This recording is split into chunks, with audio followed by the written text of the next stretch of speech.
تو میں تو اتفاق نہیں کرتا کہ، اور جب ہم ایک طبقے کی بات کرتے ہیں تو اس کا مطلب یہ بھی نہیں ہوتا کہ سارے سیاستدان ایسے ہیں. اس میں ماشاءاللہ اگر ہم موجودہ حالات میں دیکھیں تو پولیٹیکل پارٹیز تمام جو ہیں، ان تمام پارٹیز میں آپ کو ایسے ٹھیک لوگ اب بھی مل جائیں گے، اور ان کی تعداد بھی بڑی معقول ہے.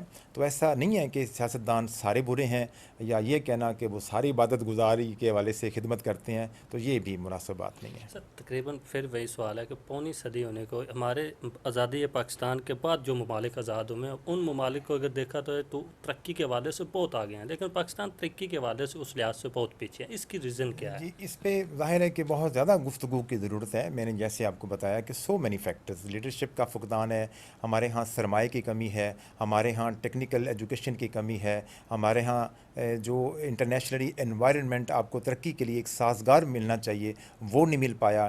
جنگوں میں ہمیں ملوث رکھا گیا. ارد گرد کے جو ہماری سرحد، اب میں مثال دیتا ہوں بنگلہ دیش کی. اب بنگلہ دیش ہم سے آگے نکل گیا ہے معاشی ترقی کے حوالے سے، لیکن ہم نے کبھی کمپیریزن کرتے ہوئے یہ نہیں دیکھا کہ بنگلہ دیش کے ساتھ کوئی افغانستان نہیں لگتا، بنگلہ دیش کے ساتھ کوئی اس کے انڈیا کے ساتھ معاملات دشمنی کے اس طرح کے نہیں ہیں جس طرح ہمارے ہیں. آپ کو تو کوئی قبول کرنے کے لیے تیار، اس انڈیا اتنا بڑا ملک ہمارا پڑوسی ہے.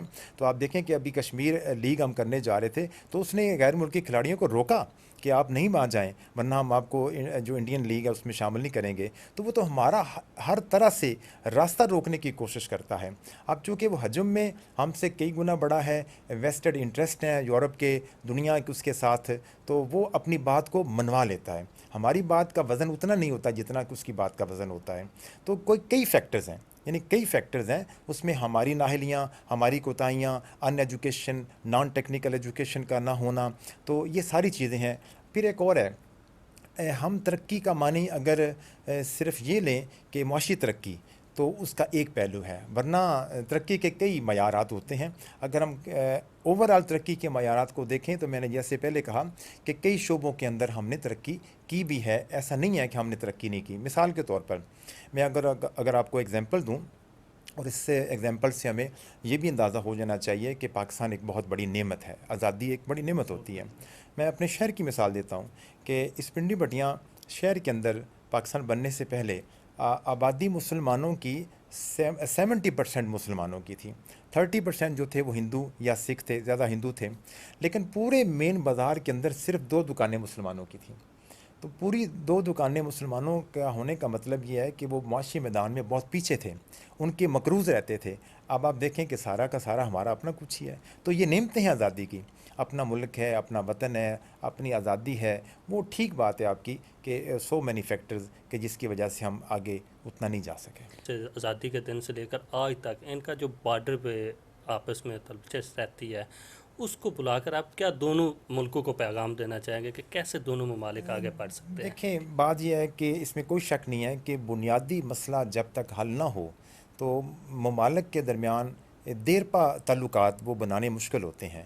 اور کئی دفعہ ہم نے کوشش بھی کی کہ اس بنیادی مسئلے کو ساتھ ایک علیحدہ رکھ کر ہم تعلقات جو ہیں وہ اقتصادی ہو گئے، تجارتی ہو گئے، یا کلچرلی تعلقات ہو گئے، کھیل کود کے تعلقات ہو گئے، تو ان کو کم از کم وہ کنٹینیو کیا جائے. لیکن میں بحیثیت پاکستانی اگر محسوس کروں یا انالیٹیکل اپروچ میری اگر میں اپلائی کروں، تو بالکل یہ بات میں دعوے کے ساتھ کہتا ہوں کہ پاکستان ہمیشہ خواہاں رہا ہے کہ یہ جو مسائل ہیں بنیادی، کشمیر کا ایشو ہے، ہماری سرحدوں کا ایشو ہے، ہمارے پانی کا اس کے ساتھ ایشو ہے، سیاچین کے ایشو ہیں، ان کو مذاکرات کے ذریعے سے حل کیا جائے.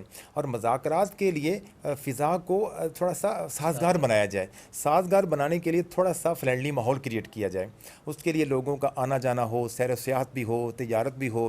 لیکن وہاں کی بدقسمتی کے ساتھ جو گورنمنٹ موجودہ ہے اس نے کچھ ایسی پالیسیز بنائیں کہ پاکستان الٹیمیٹلی مجبور ہوا کہ وہ بھی پیچھے ہٹنے پہ.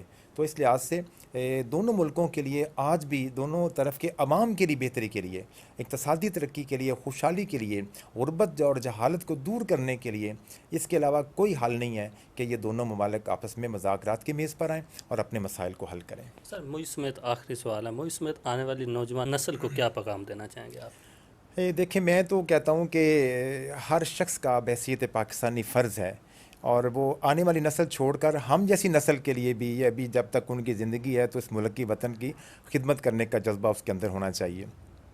اور نوجوان نسل کے لیے بالخصوص یہ میں نے محسوس کیا ہے بحیثیت استاد بھی کہ ہم شارٹ کٹ چاہتے ہیں اور خود محنت نہ کر کے ہم منزل کو حاصل کرنا چاہتے ہیں، تو یہ ممکن نہیں ہے۔ دنیا کے اندر مجھے کوئی ایک مثال بتا دیں کسی کامیاب شخص نے بغیر محنت کے کامیابی حاصل کی ہو۔ تو آپ اپنی مقصد جو پازیٹیو مقصد جس کو آپ نصب العین کہیں اور اس کو فکس کریں، اور اس کے بعد اس کے حصول کے لیے آپ محنت کریں، اور محنت کے لیے آپ کی ڈائریکشن ہونی چاہیے۔ اس ڈائریکشن میں کیا ہے؟